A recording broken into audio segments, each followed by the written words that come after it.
2024 is gonna go down as one of the most iconic years in the history of music. We're not even halfway through the year, and we just got one of the greatest beefs of all time, Kendrick Lamar versus Drake. When I tell you, this beef is more iconic than the Avengers versus Thanos, this beef is more iconic than Goku versus Vegeta. This beef is more iconic than the beef between Tom and Jerry. Anytime I open up a social media app, people are always talking about this beef, like I literally can't get away from it, and I'm not complaining at all, because this has honestly been one of the most entertaining beefs I have ever seen. Now, before I get into the nitty-gritty of this beef and my opinion on it, I do want to state that I was never the biggest Kendrick fan. Like, I've heard many songs from him before, and I even bought To Pimp a Butterfly back in like 2015 or 2016, which was one of the first albums I've ever bought, and it was on digital, not on disc, so I don't know if you can really count that, but I can't really say I've been a fan of his music. Like, he does have some great songs, but he's just not really my cup of tea, if I'm being honest. Drake, on the other hand, though, I will say I'm a huge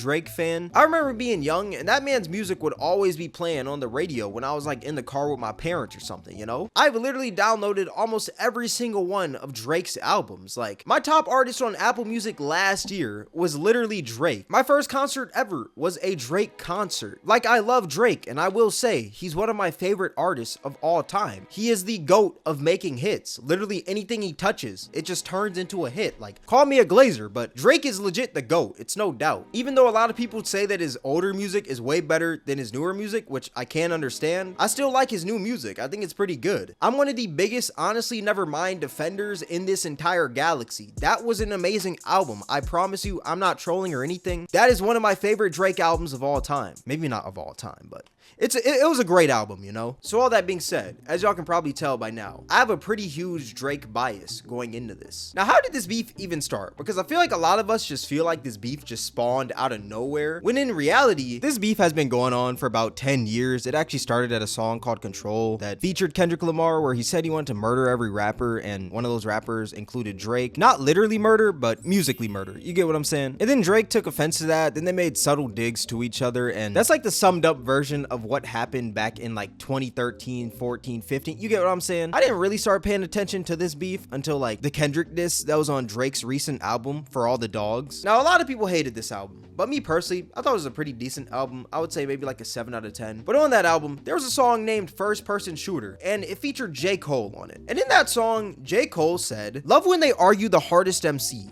Is it K. Dot, is it Aubrey, or me? We the big three like we started a league, but right now I feel like Muhammad Ali." And what J. Cole is basically saying in this verse is that he believes that he is the best in the big three conversation compared to Kendrick and Drake. Hence why he says that he feels like Muhammad Ali's nickname is the greatest. Now, that was all the way back in October of 2023, and nothing really happened after that. The beef really ramped up on March 22nd, 2024, the day that Metro Boomin dropped his collaborative album with Future titled We Don't Trust You. And on that album, there was a song named Like That with Future and Kendrick. And in Kendrick's verse, he basically dissed J. Cole and Drake by saying, "Motherfuck the big three. Nick, it's just big me," which is a pretty bold claim to make when you haven't dropped as much music since your last album back in 2021. So this surprised a lot of people, because this man Kendrick came out of his underground lair deep in California to diss J. Cole and Drake randomly on a Metro Boomin album at the end of March. Like, it's super random if we're being real. And then after that, there wasn't really like a response from Drake for a few weeks, but there was a response from J. Cole. J. Cole dropped a whole EP titled Might Delete Later, and in a song titled 7-Minute Drill, he was basically just dissing Kendrick Lamar on the beat for 7 minutes straight. Now, these disses weren't anything crazy. They were just saying like, "Oh, your last album flopped, my album is hot," like just stuff like that. But if I'm being honest, this track really means nothing, because 2 days later at one of his concerts, he apologized for dropping the diss, and the whole world clowned this man. There were so many memes cooking on this guy, because how are you as a rapper going to diss somebody, then apologize at a concert 2 days later before the guy that you dissed even puts a response out? After that, Drake dropped a song called Push Ups, where he dissed a plethora of people like The Weeknd, Rick Ross, Future, and Metro Boomin. Metro, shut your whole ass up and make some drums, nigga. But one of those people that Drake also decided to diss on this song was Kendrick Lamar. A few things that he made fun of in that track were Kendrick's shoe size. How the fuck you big stepping with a size 7 men's on? Size 7 is pretty crazy. I mean, I wear a size 10 and I'm 21. Also, the cover of the song is literally Kendrick Lamar's shoe size. Another thing he made fun of of was Kendrick's old TDE contract that took 50% of his revenue when he dropped. That's why he says, top say drop, you better drop and give him 50. He's basically saying drop and give the label 50% of the revenue. It's pretty clever on Drake's end, I'm not gonna lie. And he also name dropped Kendrick Lamar's wife in this song. I be with some bodyguards like Whitney. People are even saying that this is a double entendre because it's referencing Kendrick's wife, Whitney, and it's also referencing the movie The Bodyguard that features Whitney Houston. Once again, that is pretty clever by Drake. After that, Drake also dropped another track named Tailor Made Freestyle, which, if I'm being honest, is one of the worst disses I have ever heard in my entire life. If I was a newborn baby and you gave me a mic, I could probably make a better diss than that, if I'm being real. In the song, the man was using an AI voice of like Tupac and Snoop Dogg, and the way it came out, it just sounded like straight dookie cheeks. Like, I believe that Drake got a lot of unnecessary hate during this whole entire beef, but at the same time, I believe that Drake deserved every single bit of hate he got from dropping this track. If I never heard a Drake song in my life and somebody turned on Tailor Made Freestyle by this man, I'm not gonna lie, that would turn me into a full-time Drake hater. If anything, I would even hate the place he came from. I would hate Canada, all because of Drake, just from Tailor Made Freestyle. That's how garbage it is. And after that, everyone was pretty much thinking that the beef was over because Kendrick Lamar didn't respond to J. Cole or Drake for about like 2 to 3 weeks. And you know how people's attention spans are nowadays. If somebody doesn't reply to some beef in the next 24 hours, they automatically lost, according to the internet. But then randomly, out of nowhere, on a Tuesday, Kendrick Lamar drops this track called Euphoria, and this track swayed the opinion of many hip-hop fans, even myself. After hearing this, I was like, geez, my goat is cooked. He's gotta get up. This is far more than rap beef. And in this track, Kendrick basically states that Drake is putting up a front, and he's not who he really says he is. And at the start, there's actually this message right here. And if you put this message in reverse, it says, everything they say about me is true, which is a reference to the original Wizard of Oz. Everything they say about me is true. I'm a phony. I got no powers. I got no right to be pretending to be the weak. That man Kendrick was in his bag with that. Kendrick also states that he's Drake's biggest hater. He hates how he walks, he hates how he talks, he hates how he dresses, and he also hates how Drake is always sneak dissing. He also says that Drake is a deadbeat father, and he also makes fun of Drake's Canadian accent, which is pretty funny. I be at Newhall King eating fried rice with a dip sauce and a blammy, Crody. Tell me your cheesing, fam. We could do this right now on the camera, Crody. There's also this one line that had me dead, where he says, when I see you stand by sexy red, I believe you see two bad bitches. He's basically saying that that man Drake sees himself as a woman. That's a clever way to say that, I'm not gonna lie. And at the end, Kendrick also says that he doesn't want to hear Drake say nigga anymore. And yeah, that's pretty much like the whole gist of Euphoria. And after that, Kendrick dropped the song 616 in LA, and there's not much to really take away from this song except for there are some moles in OVO and they're working against Drake, and that's how Kendrick is getting all this intel on Drake. And after that, Drake drops Family Matters, which in my opinion is one of the hardest songs in this entire beef. This song also came with the video, which that was pretty sick. Shout out Drake for that. And in the song, Drake basically says that Kendrick is a fake gangster, Kendrick is a wife beater, one of Kendrick's kids don't even belong to him, they belong to Dave Free, which is one of Kendrick's longtime friends. And also Kendrick is a fake black activist because he cheated on his wife with a white woman. And when I tell you this video is crazy, at the start you got the van from the cover of Good Kid Mad City being destroyed, and at the end you got this footage of Drake flexing all this memorabilia from all these different artists.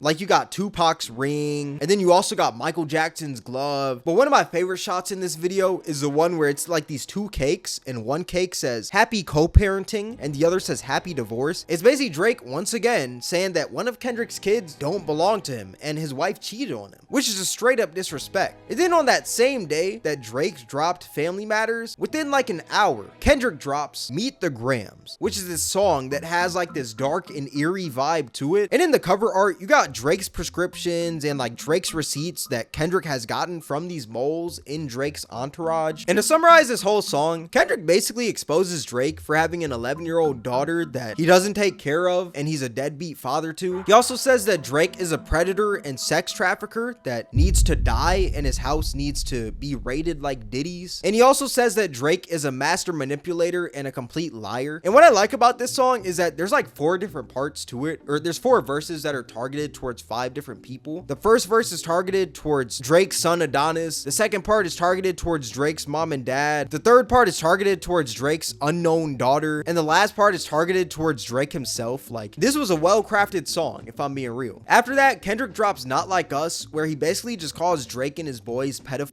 and apex predators the entire song. And I'm not gonna lie, this song probably had to have some of the funniest lyrics out of this whole beef. To any bitch that talk to him and they in love, just make sure you hide your little sister from him. Certified lover boys, certified pedophile.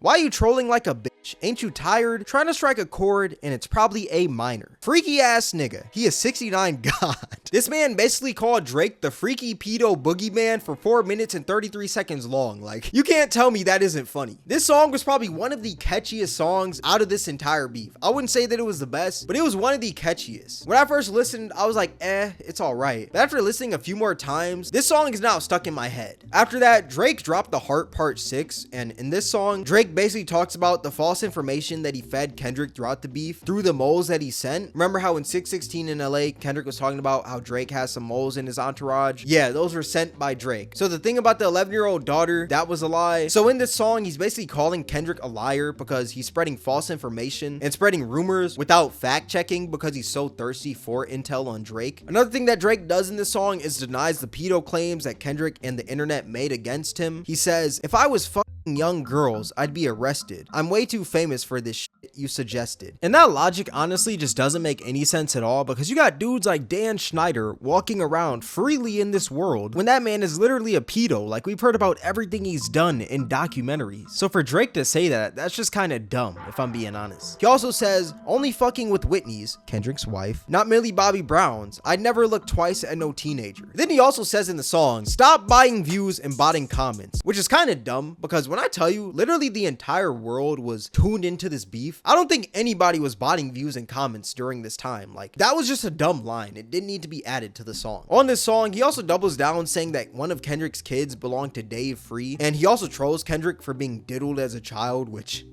is completely wild. And after all that, there was a shooting outside of Drake's house and his OVO store was vandalized. And yeah, that's pretty much like the whole beef so far. It's getting pretty hot. I think it's safe to say that J. Cole did not deserve all the hate he got for skedaddling up out of that beef, if I'm being real. My opinion on this whole thing is that, like, it's obvious that Kendrick is cooking this band when it comes to the music, but I wouldn't count out Drake just yet. I still do think that Drake might have something up his sleeve, but at the same time, I don't think that anybody is going to even listen to what he has to say at this point. And I also do think that if the man does have some claims against Kendrick Lamar, he's got to have some hard concrete evidence if he wants to sway people back on his side. He can't just say something without it being backed by any facts or evidence. He's got to actually have concrete evidence this time around. He can't just say, you're a woman beater, Kendrick, without any evidence, you know? And I would say the same for Kendrick, but that's kind of hard to say when Drake literally has videos online of him kissing underage fans. Like, if there's a video online of Kendrick literally beating his wife, like, I'm pretty sure more people would believe Drake when he calls Kendrick a wife beater. But since there is no real evidence online about that, nobody's really going to believe him. And one more thing I gotta add, that man Kendrick just low-key beat Drake at his own game, which is the internet. Like, this man Kendrick has the whole entire internet saying OV ho and calling Drake a pedo. That was not on my 2024 bingo card at all, bro. But yeah, all that being said, this beef doesn't really end anyone's career. Even though people are calling Drake a pedo and saying he's a groomer, that still doesn't do anything to the man. Like, Drake is too big to take down at this point in his career. I genuinely believe that Drake could be a convicted pedophile and people would still listen to his music. Like, as sad as it sounds, it is true. One thing this beef has made me do though is go back and listen to Kendrick's older music, because like I said, I never really listened to him like that. Like, the other day I was at the gym and I was bumping Section 80, and I'm not gonna lie, that was a pretty good album. But yeah, that's like my whole opinion on this beef. If anything, this beef was a huge win for the music industry itself. This beef had everyone tuned in, and that's amazing to see. Even though it's two artists going at it and they're trying to take down each other's careers, I still think it's amazing how everyone was talking about this. But yeah, with all that being said, this is going to wrap up the video. If you guys made it this far, I appreciate you. If you guys enjoyed this video, then I highly recommend you guys check out my most recent video. It'll be right up here on the screen. All that being said, thank you guys for watching. It's Cameron, and I'm out.